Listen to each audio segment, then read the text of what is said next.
କଲା ଭଳିଆ ମତେ ଲାଗୁନାହିଁ ଏ ଖରା ସକାଶେ। ଆଉ ଯୋଉ 2 ଦିନ ଯୋଉ କାମ କରିଛି ଏ 2 ଦିନର ପଇସା ଦେବେ ନାଇଁ?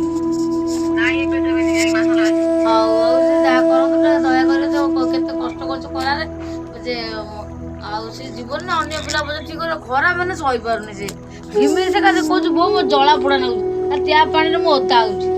ତୁ ଯାହା ଦେଖିଲୁ ଫାଷ୍ଟରେ ଖରା କାମ ତୁ ପଳେଇ ଯାଇଥାନ୍ତୁ। ତତେ କଣ ବାଧ୍ୟ କରୁଥିଲେ? ତୁ ଦେଖିଲୁ ଖରା କାହା କର୍ମ ନେଇ କରିବୁ କହୁଥିଲୁ ପଇସା ଘରେ ଆସି ମତେ କହୁଛୁ ବୋଉ ମୋ ଖରା ସହିପାରୁନାହିଁ ହେଲା। ଏଇ ବି ହେଇକି ଚିଡ଼ଚାଡ଼ି ହଉଛି। ଆଉ ପାଟୁଲ ଭାତ ରାନ୍ଧି ଅଣ୍ଡା ଭାଜି ଥୋଇଛି ତତଲା ଭାତ ରାନ୍ଧିଛି ଅଣ୍ଡା ଭାଜି ଥୁଆ ହେଇଛି ଦେଖିଲା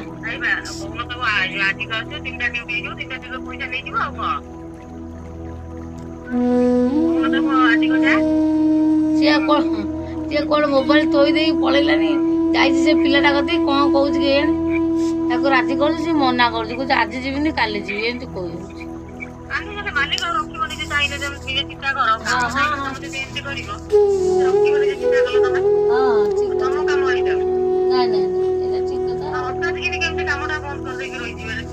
ହଉ ହଉ ମୁଁ ଆସୁଛି ପଚାରୁଛି।